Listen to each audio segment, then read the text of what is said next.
Herzlich willkommen zu Nyima'BantabaTV. Mein Name ist Nyima'BantabaTV. Der Name Bantaba leitet sich von dem Wort einen großen Baum ab.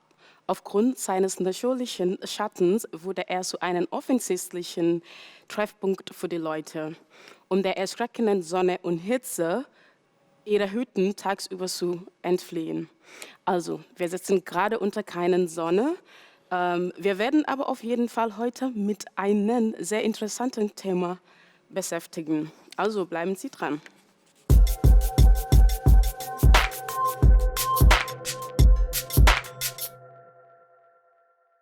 Frauen und Mädchen sind besonders schutzbedürftig.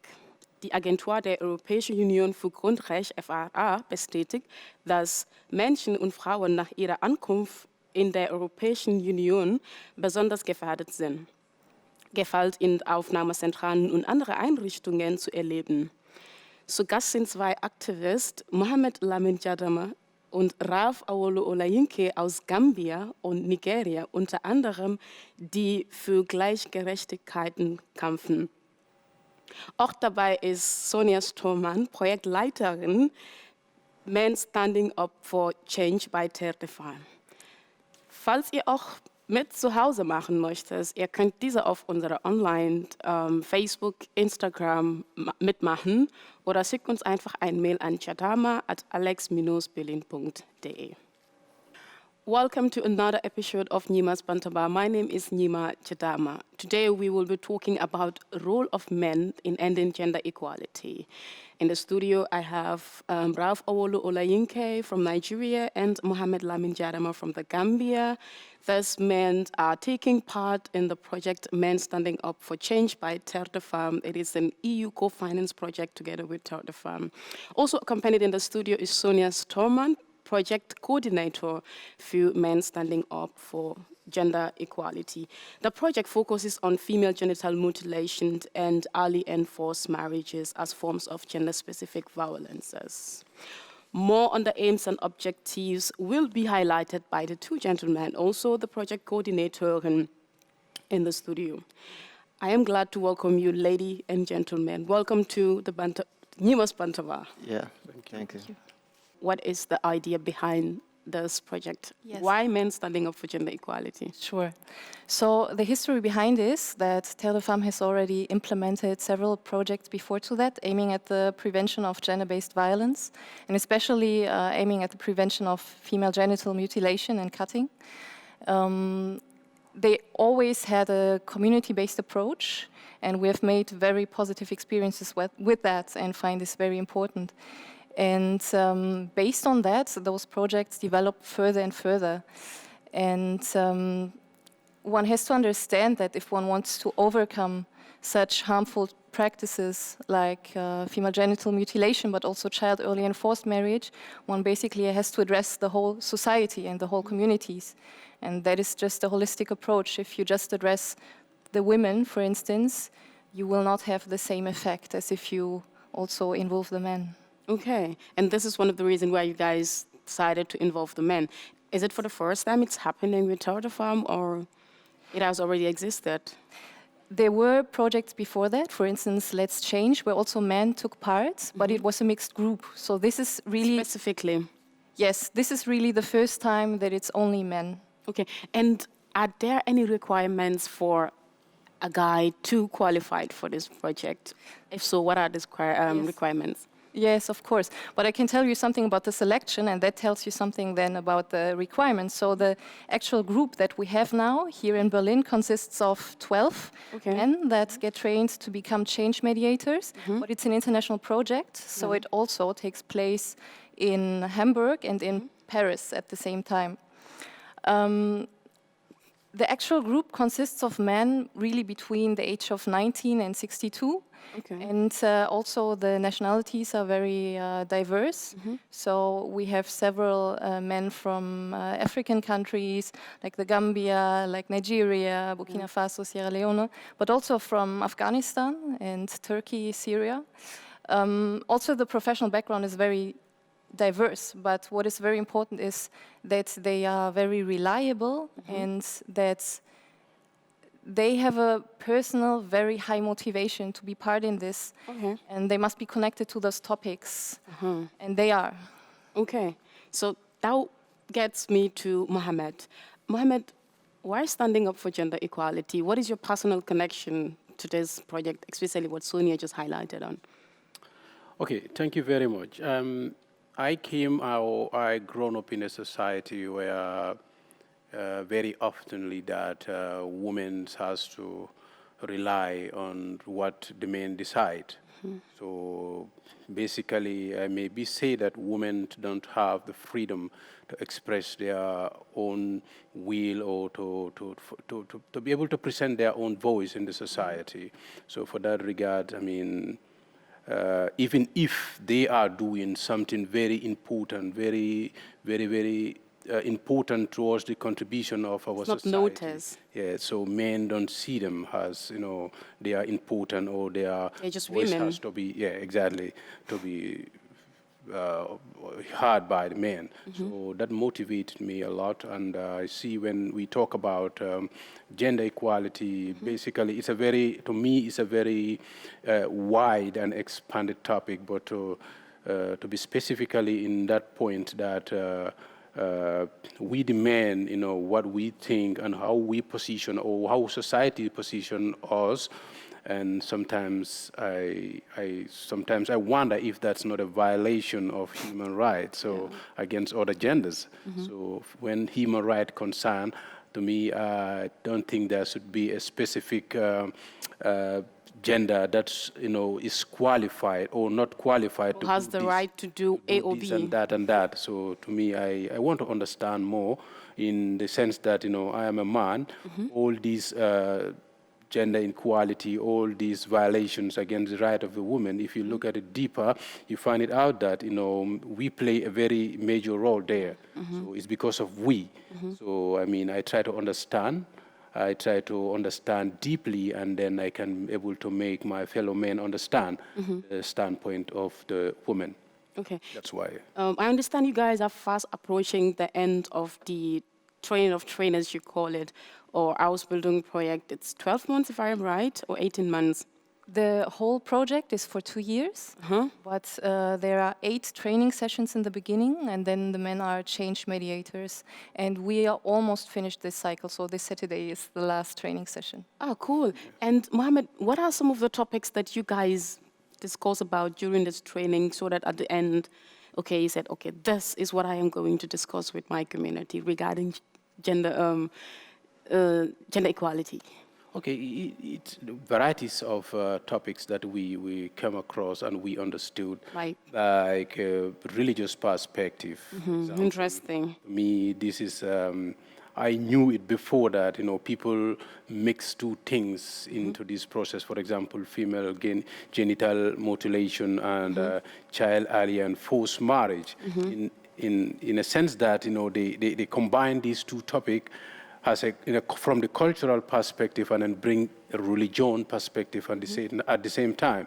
So to me, it's like when people talk about, for example, Islam, to be specific, that Islam empowered it, Islam accepted, but in a sense, it has nothing. It's not written in the book. No, it's they not call it. It's a sunnah. Exactly, it has not related because Islam came even before the practice was there. Exactly. So people just bring it, but to me, it's all related to comfort. In short, is passional ideology. Yes, also the comfort men desire. Okay. When we talk about this. The comfort men desire in regards to female genital mutilation, in what sense? In a sense that, this all when, our grandmate, I heard about from my grandmate talking to the younger girl, okay, if you are not caught, men will not accept you. You will not. And this is still existing in our society. Existing there. So this is directly that you have to be comfort so that to satisfy your man. And some men believe that. I had conversation with some men, and they were like, I'll never marry a girl who is not caught, who is not mutilated, because she's dirty, okay? Because then, I don't know, XYZ. That hurts me. But to you, Raf, speaking of one of the topic that you guys go through, from religious perspective, you are actually from Nigeria. Yeah. Part of it is religiously somehow powerful also. You're a Muslim, if I am right. Yeah. How did you connect to this project, being a Muslim man, despite the beliefs that perhaps personally you have before, or what people thought it's in the Quran, and you are fighting for gender equality for women? How is the feeling? Yeah, thank you so much for inviting us to share our idea, what we've learned in the Men Stand Against Gender Equality. I connected about the project because it happened to me personally. It happened to my aunt, Okay. and it happened to my mom. Because my grandfather told the women that they are just women, so they are not allowed to go to school. So Yeah. they need to go to Housewives. housewife. My mom doesn't go to school as well, but some of her age women, they went to school. So when we grew up, we always see the difference. Yeah. It also had effect on the kids It's as well. totally if it have effect on her And the kids. personally, and then we as well. Yeah, because she does not know the value She of doesn't know the education, so value of she wouldn't care education. that the kids had to go to school. This is exactly what happened. And then my auntie as well, none of them went to school. Because the idea of my grandfather was women doesn't need this. And with this, they deprive their woman rights Yeah. to know the importance of education. So these are the major reasons why I say, okay, let me take part in gender equality and all these things. Beside that, it has nothing to do with religion or whatsoever, because I studied Arabic for 17 years, and I've never came across about something like that. Yeah. And even though when I was into the Quranic section, we taught a lot of things that is not really being written in the Quran. Written, yeah. It is just a manipulation. That because I believe many things that we do or we put into law is just man-made. It's Yeah. just our wish that we want it to be like this. Nothing is coming from God that this is how we're supposed to do it. It is just our self-decision. And with this, so I think I'm also a symbol of change. Then I can, with the experience I had, then I can be the part of the project, so then we make a little bit changes. Speaking of being a symbol of change, Yeah. what do you think, if you were to change one specific thing for women, Yeah. what would this be? First thing that I will try to change is how we empower the women. In which way? In which way? In education line. But when they have the education, they will be into the authority. And then I will try to change the men. I will try to associate men who are intellectual when the woman have something that he require about the gender equality, that the man will reason along. Because most of the countries, men are on the top. And when they are not intellectual or intelligent or reason, so they will not accept whatever idea the woman is bringing. For example, under the UNICEF or World Health Organization statistic, the women are having a high rate in economy to develop the economy. In Nigeria, we have more women working more than men. And when they have more opportunity, I believe they will do more better. They will change the society. So that is why we need education. And then from beginning, not when they are adults. When we have a child, you give them the equal right. grassroots level. You don't treat a young boy, okay, you are like this, like that. No, Yeah. it has to be equal. Okay. That two of them, they are more important. By doing this, they will have it in their brain. Because we now, we almost use our routine day with what we learn from beginning. So this is what I will do. The education is very important, and then I will encourage men to be also part of the changing. Cool. Speaking of the target group, you made mention of intellectuals, men that are intelligent, to talk to them to make your work easier. I'll put this question to Mohammed. We have a society of men, I mean some of them, that do not really want to understand anything when it comes to basic rights for women. I mean, especially on female genital mutilation or empowering women, especially from a country you are from. If you were to talk to these people, how easy do you think it will be for you? And why target them? I mean, the ones that are not educated. The intellectual ones, perhaps they will easily understand, but the ones that are not educated, they are really ignorant of when it comes to women's rights, women empowerment, FGM. They just want this girl to be caught so that they can marry this girl. What will you do? Yes, it's a difficult thing in our society in a sense that because it rooted back, in centuries, I may be saying that way. And so to stop it from one moment, I think that could be a quite challenge. But to me, what I want to reflect more is to try to create a space where we will debate. We will talk to one another. We will try to listen to one another, especially from the point of view of the women, especially because if we don't practice how to listen to them, we maybe not know their standpoint, maybe not know what they want. But if we give them a space to express themselves, I myself, I have this in my mind that I can't just stand there for something that affecting women to try to support them. Because I see in this point, it is not a problem of a woman. It is our problem, we the men. Yeah. So to me, it's like I want to train myself to understand this. I try to force myself how to understand the pain that someone is complaining for the centuries and no one is listening to them. And who are not listening to them is we the men. We try, let us listen to them. If we listen to them, if they speak out what is paining, what is disturbing from their heart, probably we will have some point of emotional that we will consider it and to implement it, because I think that's the only thing that I maybe try to focus more in order to bring up this topic, because also people don't talk about it. Even if it is happening there, as a woman you can keep on suffering, bearing on this pain, but you cannot come to the public and speak about it.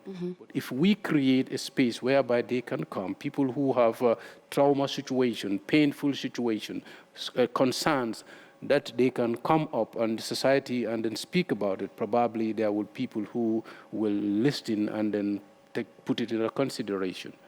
You made something that I find very interesting and important. We are the problem, men. I'll put this to Sonia. Do you think that really men are the problem? This is why you targeted men, or women are also a problem? Of course, I would say, I would not say that men are the problem. I would say it's a huge general problem. Men are also part of it. But as you already said, there are also women who support some of those harmful practices. One always has to see the background, why they do that. Lots has to do with pressure in society. There are always reasons for it, but this holds true for men as well. This is something that one always has to consider when one talks about female genital mutilation, but also child early and forced marriage, that usually there's no bad, like evil intention behind it, but many times parents want to protect their daughters. That doesn't make the outcome better, but there we are again at the topic of education. Education is needed, and many people just don't know about the consequences. And yeah, but it is, in my opinion, very important to also target men, and especially target men, because in many cultures, if not in all cultures, they usually play huge roles in decision-making. And if one is not addressing the men, as I already said earlier, it will not have the same outcome. And if a man stands up and stands for women's rights, this has a huge effect. It's a huge signal to society and to communities. And also, usually or oftentimes people say only women are affected by those gender-based violence topics, but one has to consider that men always are also affected in the sense of they have mothers, they have sisters, they might have daughters, and if a man stands up and says, I don't want my wife to be cut, I don't want that this happens to my daughter, this has a huge effect, and especially also on other men, and I think that men and women have to cooperate in this, and they have to support each other, and I think it's a fight to overcome those harmful practices that one has to fight together. Speaking of this has a huge impact on men, we will actually play a short video because this gender-based violence thing is actually bringing a huge impact in the Gambia. And I think about 5 to 10 men are standing up against gender-based violence. They made a video, a short statement, denouncing gender-based violence against women. And it's a great campaign going on. We will look at this video and then I'll come to Mohammed in regards to that, on your opinion. My name is Danny Constant.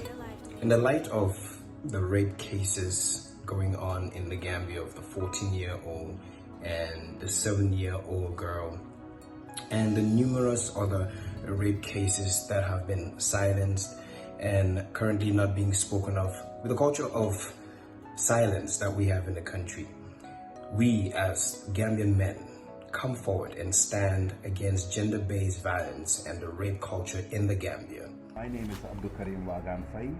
I stand with the Fai Network and my fellow brothers and sisters in condemning gender violence in the Gambia and the world at large.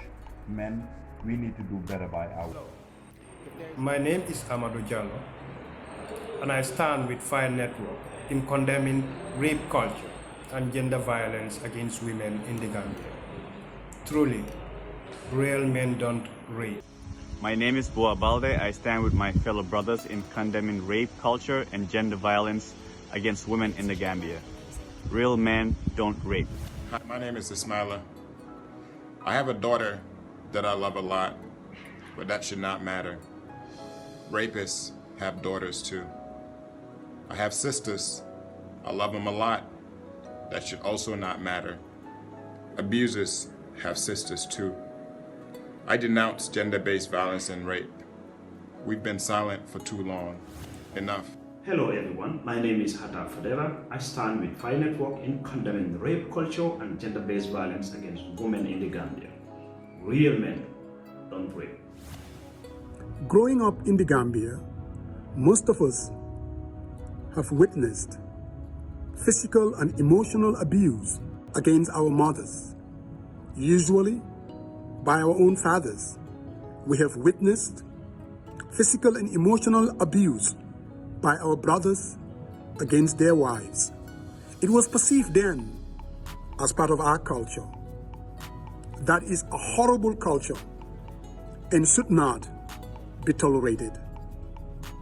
Gender violence against women should not be tolerated. Folks, it's about time. I'm personally joining the Fai Network to condemning gender violence, both emotional and physical, against women.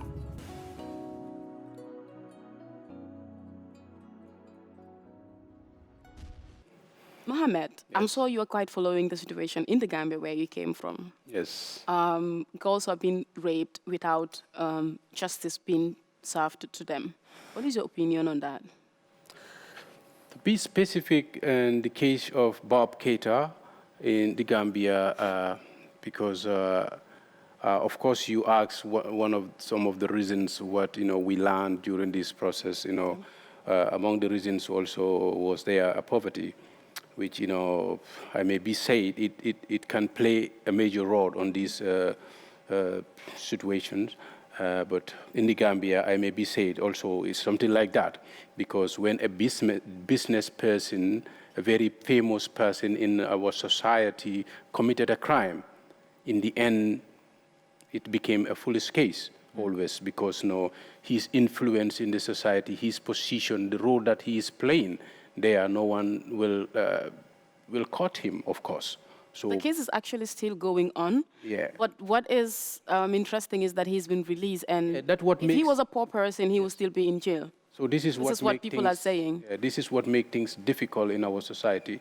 So there, it's difficult to fight when things like this happening. And this is not the first time in the Gambia or in most of our communities, people who are in a position can commit such an awful and ugly things, but in the end, nothing will come out of it. Yeah. So I think this is the very unfortunate situations that are happening in our society, especially when it comes to somebody who is holding a position in the government or has some close relationship with the government. So it's really difficult to fight things like this. Raf, how is the situation in Nigeria? You also come from quite a religious country at some aspects. Yeah. How is women's right in Nigeria? Actually, I think now it's a little bit, maybe for 5% or 10% is better, because we are really attached to the culture and tradition. I think in Africa, Nigeria are more cultural in family or in society. So the percentage of gender equality or woman right is very low. But due to awareness that people have been creating through the social media, people are getting to know their right. For example, in olden days, like in our age when we were young, you have to stay with your grandfather. This is part of deriving the right of mother. I left my mother at the age of 1.5 years old. Why? I have because I'm the first child. Yeah. Oh, that happens in Gambia as well. You understand? So, but now it's not happening anymore. Oh, cool. So everybody want to care for the children. Like my sisters, I have 4 sisters. None of them stay with my parents.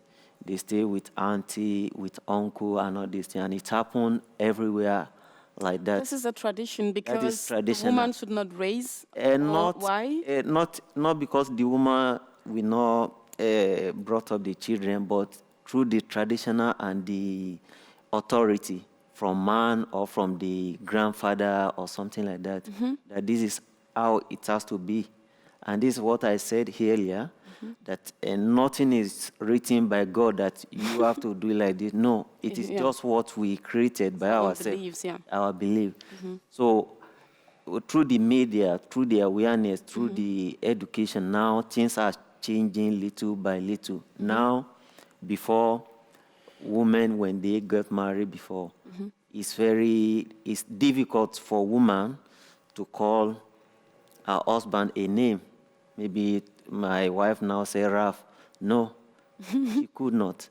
She will say either sir, or if she want to greet him, kneel down and all this. That's still existing in Africa, in Gambia as well. It's still existing, but not in between the husband and wife anymore, because they are well educated, so they know they are right. That okay, we are equal.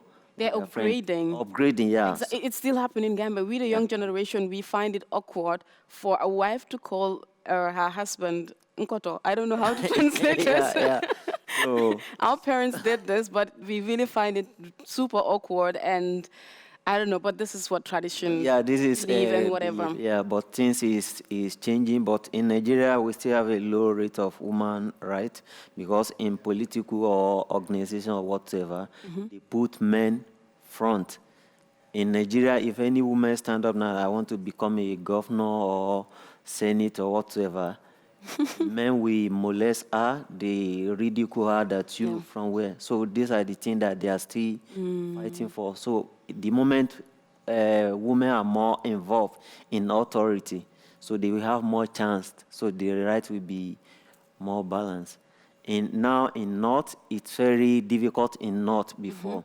They don't allow women to go to school before, but now, through the modernization, through the awareness, they are creating more school for women alone now. So this was what happened last week.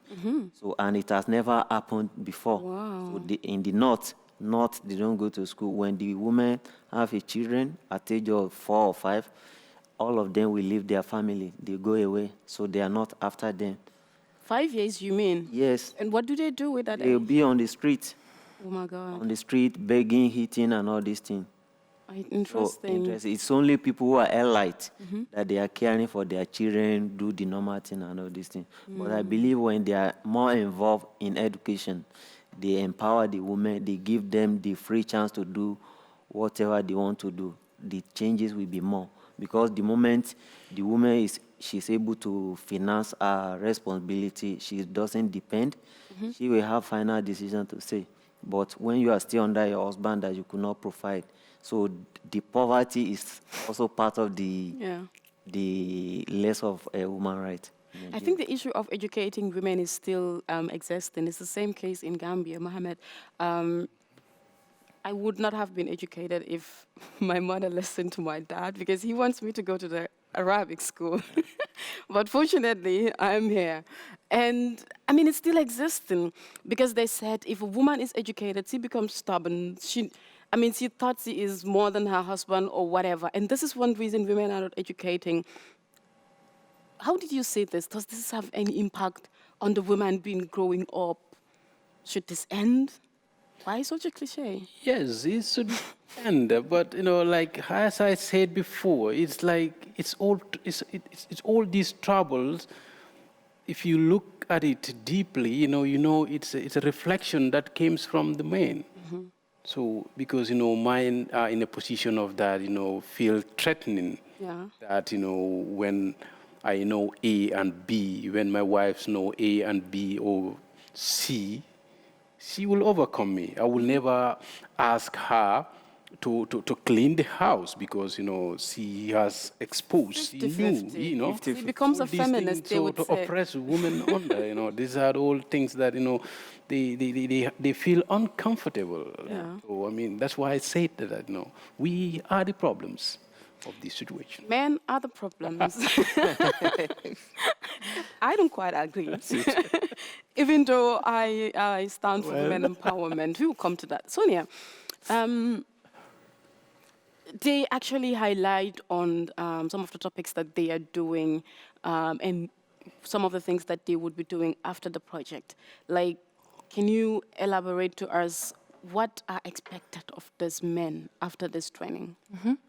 So the concept is basically that the men who get trained as change mediators go back after the trainings into their communities or in shelters for refugees and basically open a dialogue. It's a lot about building up trust, talking to the people, debunking myths, for instance, what you also mentioned earlier. And just slowly but surely talk about those taboo topics, setting new impulses so that people can learn more about those harmful practices and start reflecting on it. And like that, change can start to develop.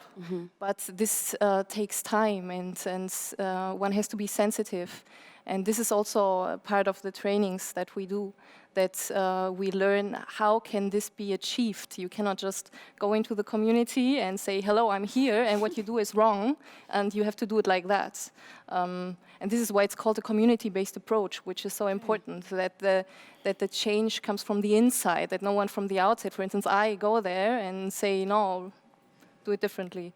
One thing I did like to know, after selecting the men to be change agent for gender equality, do you in any way realize that some of them already has, in one way or the other, the belief that, for example, women should be cut or should not 100% believe in gender equality? For example, I got some men friends who I call them feminists, but at some point they're like this, No, you are a woman, sometimes you should be like this. Okay, so you mean basically the men that we selected to become a change mediator, if some of them actually not really believe in this? And this is your question? Yeah. No. I'm very glad that I can say within all those months that I'm pretty much convinced that they all really support this course. And you can just tell that they are motivated by heart. And I think that is also because they are indirectly or directly affected by it as well, because their mother has been cut or their sister. They have also seen suffering from it. And I think that makes them also personally involved. So yeah, I know. I'm glad that I can say that I'm pretty sure that they all support it, and they really support it, and not just on paper. Okay, but don't you think these men could be a very target group to also have them train? I mean, people who are 100% in for it, or some people don't know, right? They don't, for example, I start with men, and I have to explain to them word for word what really female genital mutilation is, especially the effects that it causes on women. And I could remember at one of my discussions, two guys were like, oh my God, we don't know. You know, I never discussed this with my sister. I never got the chance to talk for my mother to explain this to me. They will only say, yeah, we're cutting the girls, and they will tell the guys that you have to marry somebody who is cut. They don't know. I mean, don't you think it's important to got people like this to tell them that this and this and this is existing? Because I was surprised when I heard that they don't know. This is why they believe it. But because they hear it from me now, they're against it. Yeah, yeah, of course. I mean, that is basically part of the project, or the basic idea also, to raise awareness for those topics. I mean, the men that we have selected for sure knew about these issues before. As I said, they're personally motivated. But if they then go into their communities and open up this dialogue, this will be part of the activities that they do. So they will educate on those topics, and they will explain what is it, where does it come from, what are the justifications why some societies do it or some communities, but what are the consequences? And therefore, for instance, we also had training sessions on just health aspects or social, psychosocial effects of FGMC, female genital mutilation.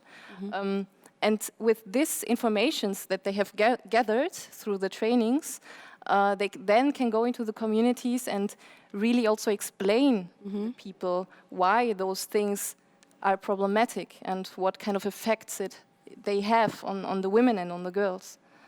And especially because they are men, they can talk easier to other men. I mean, we know it all. Also, when it comes to taboo topics, women oftentimes can better talk to other women. It's just easier, and here it's the same. And this is why it's also very important in this project that men are doing those activities, because they oftentimes can build up easier build up a connection to other men, and they will listen more than when women go there. Not always, but I hope they tendency, listen. Yeah. Mohammed, if you were to change one thing or to stand for really women empowerment, apart from educating girls, which we know it's a saying for everybody, what would this be?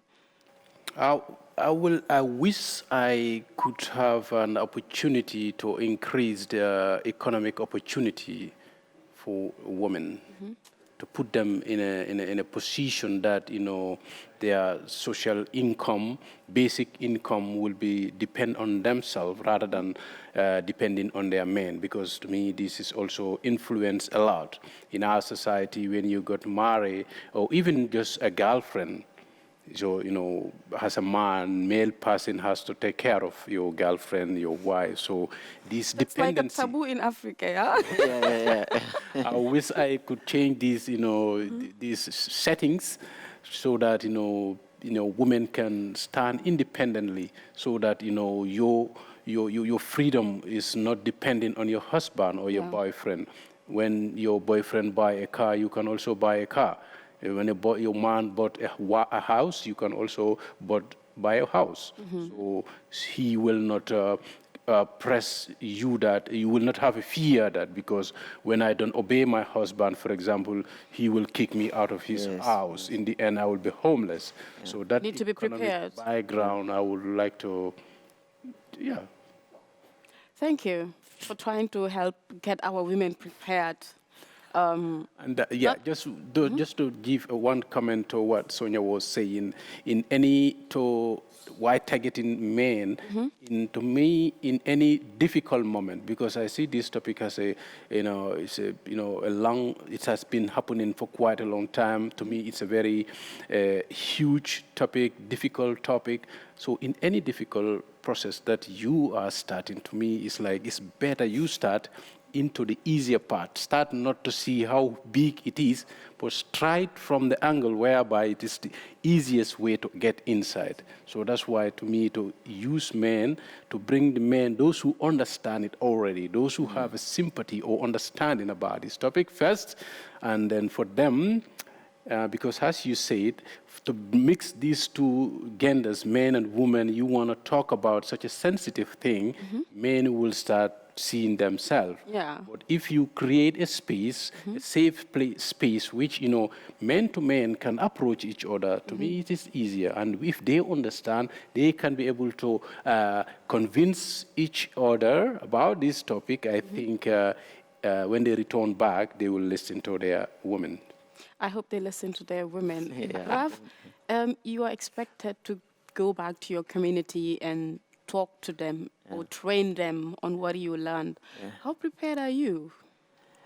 Actually, before I started the program, I have a small NGO in Nigeria that I work with some university students who have been trying to help some disabled children. So when I had this program, so then we tried to make it to be basically work on the FGM or human rights. My plan is to talk to them, share my experience, because I can say 90% of men, they don't even know when you talk about equal rights or gender equality or FGM, they don't know anything about it. When you tell them, they try to move that, oh, what is that? And when you are trying to tell some people, they attach it to religion and then the traditional.